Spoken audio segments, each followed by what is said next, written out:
What is up, guys? CINNAStixx here with another gameplay commentary. Sorry I had my mic away from me. Today I'll be doing the M14 EBR as requested plenty of times, and I'm finally glad to get around to it. I had some trouble trying to get a good video with it. Actually, I said I recorded one, went 9-7, even though I went 16-4 before that. So here's me. Here's my redo. I'm gonna try it again.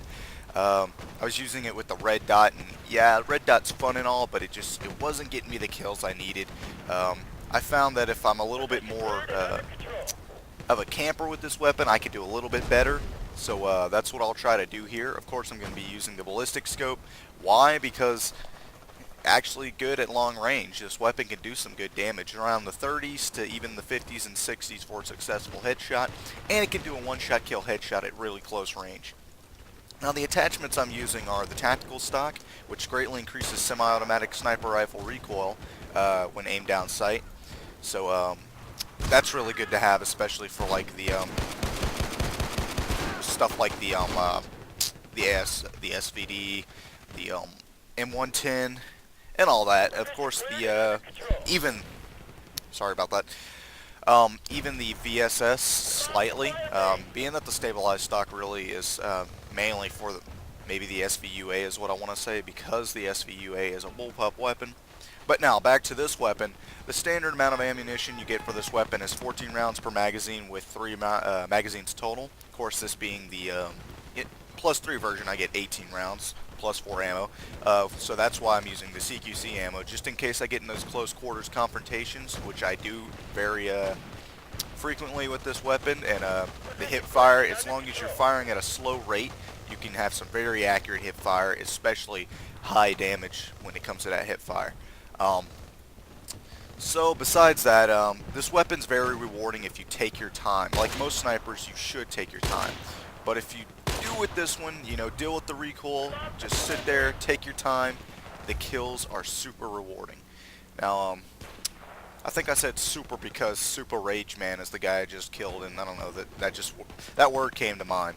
So, for this weapon's recoil, even with the tactical stock, it is still the highest I've seen, especially when magnified. That's why I suggest like the M145 sight or even the red dot, because it tones down that recoil because it's not as magnified.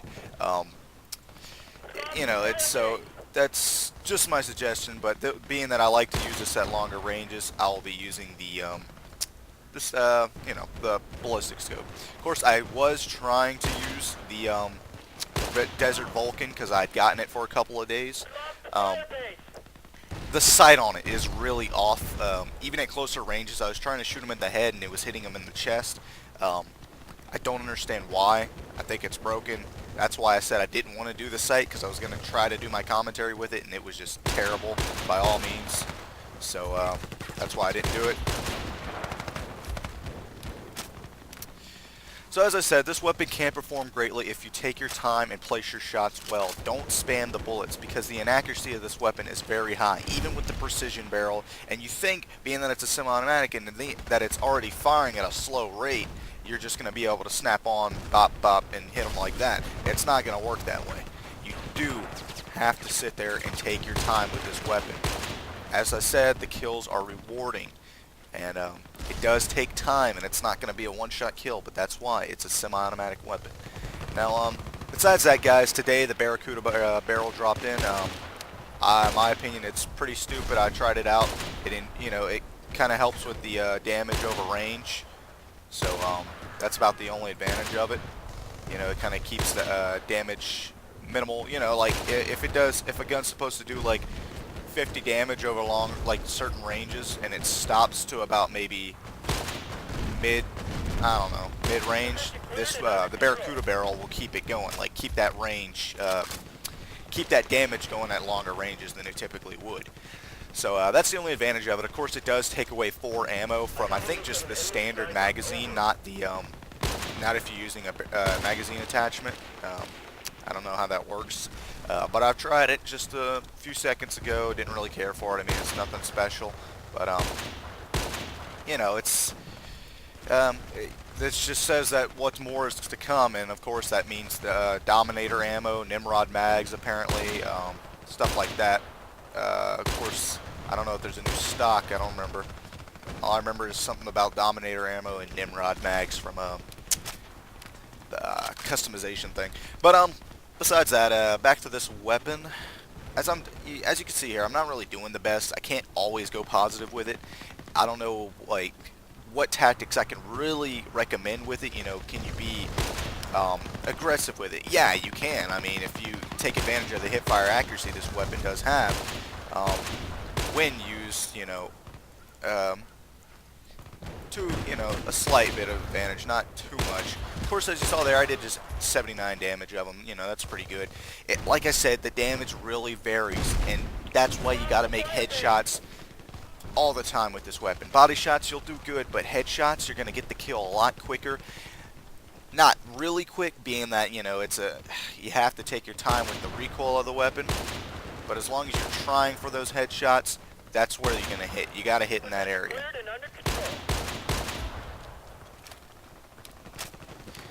Nothing much else I can say about this weapon. I'm going to try my best to get a few more kills with it just to show it off for you guys.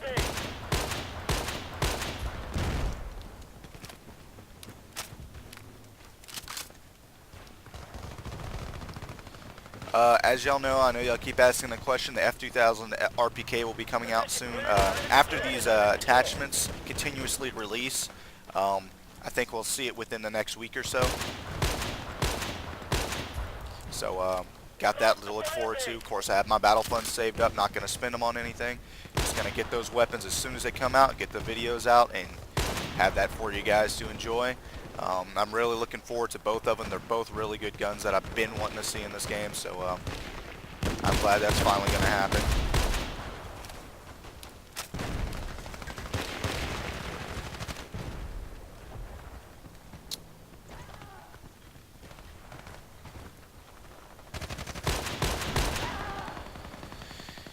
Of course, everyone today, everyone nowadays in this game thinks it's just so necessary to knife. It's really annoying. I want to make a point also. I bought the Predator barrel, Thunderbolt stock, and the Viper mags permanent on my Assault. So I'll be more than happy to show how those work out. I tried them on the AK, pretty fun. I tried them out on my AEK and all my guns, and it's just amazing. Of course, it's toned down Elite Legacy, so I'll make some videos for you guys later on. Well, there you go, guys. 8-4, better than the first time I did it. Well, like I said, 8-4, better than 9-7. I was just there by a half KD, and I know KD isn't much, but I did get some good motion minus assists. What I needed to do, and I kept a good eye on the bases, which is what I try to do when I'm Recon. I try not to be too aggressive most of the time, which I have been lately. So this weapon, I can't really, be too accurate on what it's good for. I mean, at long ranges, yes, rewarding kills if you take your time, but on maps like Sharky, it can be pretty difficult to use, being that that everyone's so in your face. So yeah, I've tried it on Bosser, not that much, nothing special.